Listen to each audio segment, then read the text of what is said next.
성경은 원래 소리내어 읽어야 합니다. 인쇄술의 발달을 통해 책이 우리의 일상에 흔하게 자리잡기 전까지 대표자가 소리내어 성경을 읽으면 다수의 사람들은 들었어요. 문자로 기록된 성경을 살아있는 사람의 목소리로 읽을 때 죽어있는 문자는 살아있는 하나님의 말씀이 되어 사람들의 귀에 들려졌습니다.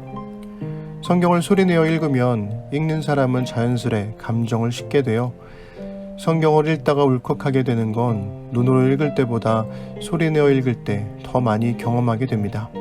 그러니 성경을 읽게 된다면 혼자만의 공간에서 소리내어 읽어보세요. 성경을 읽을 때 마치 눈에 펼쳐지듯이 아름다운 장면을 상상하게 될 때가 있습니다. 저에겐 그런 장면이 몇 군데 있는데요. 두 가지만 이야기해보면 하나는 야곱이 야복강에서 하나님과 씨름을 하고 난 새벽, 떠오르는 태양을 보며 절뚝거리는 다리로 걸어가는 장면입니다. 영화로 찍을 수만 있다면 그 장면이 정말 멋졌으면 좋겠습니다. 다른 하나는 바로 오늘 읽어드릴 요나단과 다윗의 이별 장면입니다. 왕권을 두고 다툴 수밖에 없는 원수 사이임에도 불구하고 두 사람의 뜨거운 우정과 신뢰는 정말 감동적이죠. 바람을 따라 흩날리는 들판에서 비운의 왕자와 먼 훗날의 왕이 끌어안고 울며 이별의 순간을 받아들이는 장면은 그 자체로 감동적인 드라마가 됩니다. 다윗은 하루 일찍 들판으로 가서 숨었고 드디어 운명의 초하루 날이 되었습니다. 첫날 사울은 그저 종교적인 이유 때문에 다윗이 안 온 거라고 생각했습니다. 그런데 그 다음 날도 그리고 그 다음 날에도 보이지 않자 그제서야 요나단에게 묻죠. 그런데 좀 이상하지 않나요? 사울은 이미 다윗을 향해 창을 던졌고 집까지 군사를 보내어 다윗을 죽이려고 했었는데 어떻게 다윗이 초하루의 식사 자리에 나타날 거라고 기대할 수 있었을까요? 저는 이 장면이 사울의 명분 찾기라고 생각합니다. 즉 살해의 위협을 받았음에도 다윗은 공직자로서 공적인 식사 자리에 참석해야 할 의무가 있었던 거죠.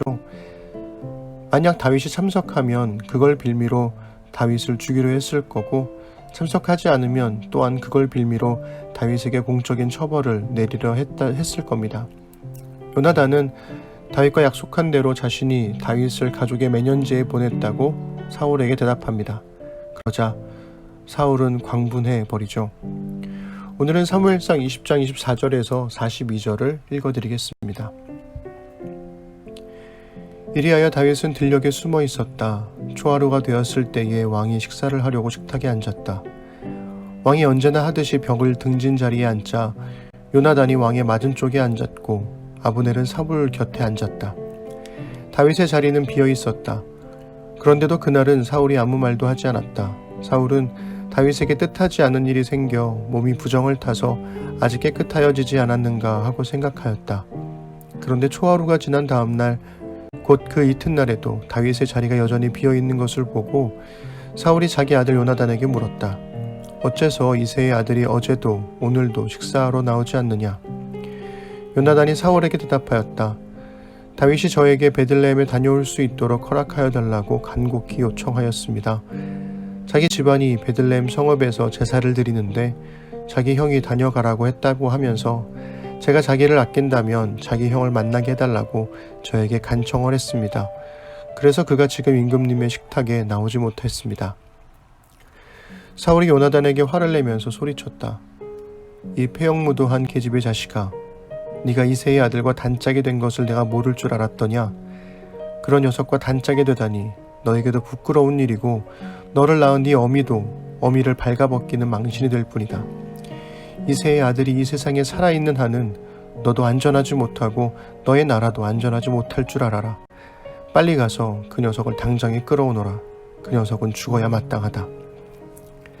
요나단이 자기 아버지 사울에게 그가 무슨 못할 일을 하였기에 죽어야 합니까? 하고 항의하니 그 순간 사울이 요나단을 찔러 죽이려고 창을 뽑아 겨냥하였다. 그제서야 요나단은 자기 아버지가 다윗을 죽이려고 단단히 벼르고 있다는 것을 알아차렸다. 요나단도 화가 치밀어 식탁에서 일어섰다. 그리고 요나단은 자기 아버지가 다윗을 모욕한 것이 가슴 아파서 그 달의 이틀째가 되던 그날은 하루 종일 아무것도 먹지 않았다. 그 다음날 아침에 요나단은 어린 종을 하나 데리고 들녘으로 나가서 다윗과 약속한 장소로 갔다. 거기에서 요나단은 자기가 데리고 온 어린 종에게 너는 막 달려가서 내가 지금 쏘는 화살을 주워 오너라 하고 시켰다. 어린 종이 달려가자 요나단은 그의 머리 위로 화살을 쏘았다. 요나단이 쏜 화살이 멀리 떨어진 곳으로 그 어린 종이 달려가자 요나단이 그의 뒤에다 대고 소리쳤다. 아직도 덜 갔다. 화살이 더 먼 곳에 있지 않느냐. 요나단이 그 소년의 뒤에다 대고 계속 소리쳤다. 빨리 빨리 서 있지 말고 빨리 달려. 요나단의 어린 종은 화살을 주워다가 자기 상전에게 바쳤다. 그러자 그 어린 종은 아무것도 눈치채지 못하였다. 요나단과 다윗만이 그 일을 알았다. 그런 다음에 요나단은 데리고 왔던 그 어린 종에게 자기의 무기를 주면서 그것을 들고 성읍 안으로 들어가라고 말하였다. 그 어린 종이 성읍 안으로 들어가니 다윗이 그 숨어있던 바위 곁에서 일어나 얼굴을 땅에 대면서 3번 큰 절을 하였다.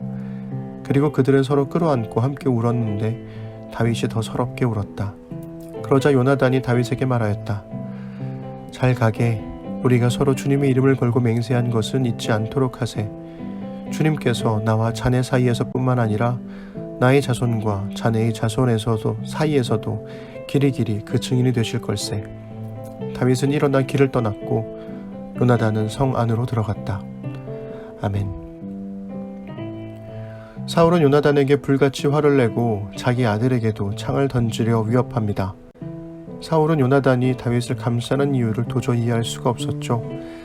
31절에서 이새의 아들이 살아있는 한 너도 안전하지 못하고 너의 나라도 안전하지 못하다라는 사울의 말이 그 이유를 밝혀줍니다. 사울의 분노는 권력의 욕심이라고는 1도 없는 자기 아들에 대한 답답함과 원망이 뒤섞여 있는지도 모르겠습니다. 요나단은 충격을 받았는데요.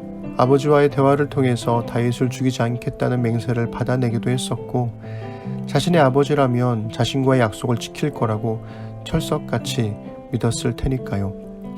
하지만 자신에게 창을 겨누며 자기 어머니의 이름으로 모욕하는 아버지를 마주하자 요나단은 그제서야 다윗을 죽이려는 아버지의 마음을 받아들입니다. 초하루의 예배의식이 끝난 다음날 아침 요나단은 약속대로 들판으로 가죠. 어린 종을 먼저 달리게 하고 그의 머리 위를 넘겨 화살을 쏩니다. 그리고는 큰 소리로 외치죠. 화살이 더 먼 곳에 있으니 더 가라고요. 숨어있던 다윗은 이 암호를 듣고 요나단도 자신을 죽이려는 사울의 마음을 확인했다는 것을 깨닫죠. 요나단은 계속 달리는 어린 종을 향해 울부짖다시피 소리칩니다. 빨리 빨리 서 있지 말고 빨리 달려. 요나단은 사실 다윗을 향해 서둘러 도망치라고 외친 거죠. 사울을 화살을 찾아온 어린 종을 돌려보내자 다윗이 자기 모습을 드러내고 요나단에게 3번 절합니다. 그리고는 서로 끌어안고 통곡하죠. 그런데 다윗이 더 서럽게 울어요. 왜일까요? 저는 다윗이 자신보다 더 큰 힘을 가진 요나단의 선의를 받아들이기가 힘들었을 거라고 생각합니다. 왜 나 같은 사람한테 잘해주는지 이해가 안 됐던 거죠. 그런데 이번 일로 요나단의 진심을 너무 늦게 받아들인 게 못내 미안해서 더 울었던 게 아닐까 싶어요. 어쩌면 다윗은 요나단을 통해 처음으로 진심이 담긴 사랑을 느꼈는지도 모릅니다. 하지만 이제 다윗은 도망자가 되었습니다. 하나님의 선택을 받았지만 도망자가 되는 현실, 다윗의 고난이 본격적으로 시작됩니다.